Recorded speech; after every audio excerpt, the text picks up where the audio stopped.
Welcome back. The U.S. military says the president ordered 2 airstrikes on terrorist groups in Syria. This comes the day after a series of attacks on U.S. forces that killed an American contractor and injured 5 service members. U.S. officials say the Syrian groups behind the attack are affiliated with Iran's Revolutionary Guard, and the drone was made in Iran.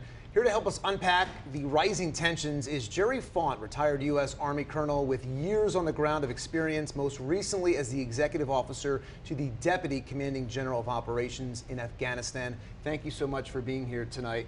So let's try to understand exactly what's going on and why this attack was started, this back and forth between countries. Certainly, and thank you for having me here. This is the continued campaign against ISIS. So the Islamic State in Iraq and Syria. It's the same ISIS that has been there since 2015, the same ISIS that had northern Iraq and large portions of Syria. So this is a continued theater, security cooperation, engagement program that's run by CENTCOM and SOCCENT in the area with special forces and special operations soldiers engaging with a partnered military force in Syria.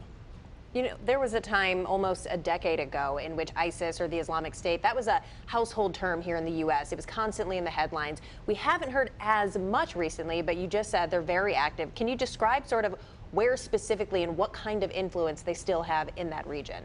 Sure, it's mainly in Syria, but again, you know, that was what actually had metastasized from al-Qaeda in Iraq, was what became ISIS, and that became under al-Baghdadi. So, and he was killed, but you know, U.S. forces along with Iraq forces had fought them back, retaken Mosul and most of northern Iraq, and now it is in Syria. Of course, that's the Assad regime, so that's another country. The Russians are supporting Assad, and then Assad has got his own fight against ISIS. Pentagon said today that Iran has some responsibility here, especially for the death of the U.S. contractor. Do you agree with that assessment here? Absolutely. If you look at General Mike Kurilla's testimony that he just recently gave to the Senate Armed Services Committee, he talked about the fact that Iran has the largest arsenal of missiles and drones in the Middle East and can target just about anywhere in the region of the Levant. So absolutely.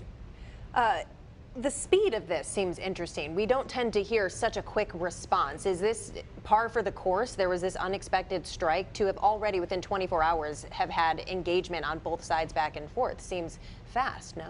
Well, Central Command exists for one reason, and that is the plan. When they're not commanding troops and having running campaigns in their theater, they're always planning. So they always have these plans on the side. And when you start looking at what the U.S. and how we can project force, I'm certain that we could have B-2 bombers over Syria in 36 hours or less. I'm certain that F-35s or F-22s or F-15s out of Qatar were able to be staged up and spun up very quickly for a strike. In all your years of experience, how likely is it that this will escalate even further? Well, really, that's an issue with regards to what our response is, how we handle that, of course, also diplomatically, but also continued militarily, insofar as how are we posturing ourselves for defense there, and then what is the Iranian response. Again, this is the Quds Force, the IRGC, and they are the most active force, and certainly across the entire Middle East and the Levant. So, and that extends all the way into Lebanon with Hezbollah. And when we look at rising tensions between, with China, Russia, how does this sort of engagement or potential conflict play into those conflicts? Well, every time that our attention is drawn somewhere else, then another place in the world starts to act up. You know, again, it wasn't very long ago that we had missiles being fired by Kim Jong-un again in North Korea. So this is opportunism to say, if we are engaged heavily in the Ukraine and our attention is there, then this is an opportunity for Iran to make a strike in Syria. Do we know how things are going? I mean, the U.S. has been in Syria since 2015, fighting ISIS. Do we know where things stand there and just how complex this is still to this day?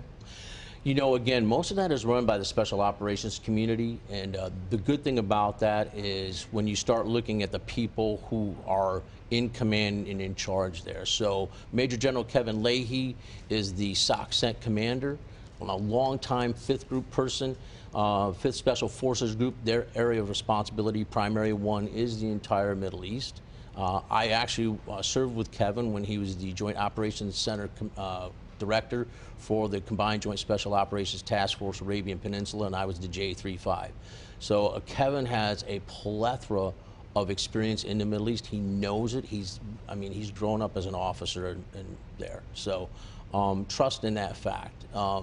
But when you look at the continued engagement in theaters, security cooperation, those are not bad things. Those are good things. And again, there are other parts of the world, and we could talk about Somalia also, where the very same things are ongoing. All right. So it's either you do it there, or you let it metastasize and have a chance to come here. Okay, we'll see in the days to come. Gerald Fault, retired U.S. Army Colonel, thank you so much for being here and sharing your expertise with us. Thank you for having me.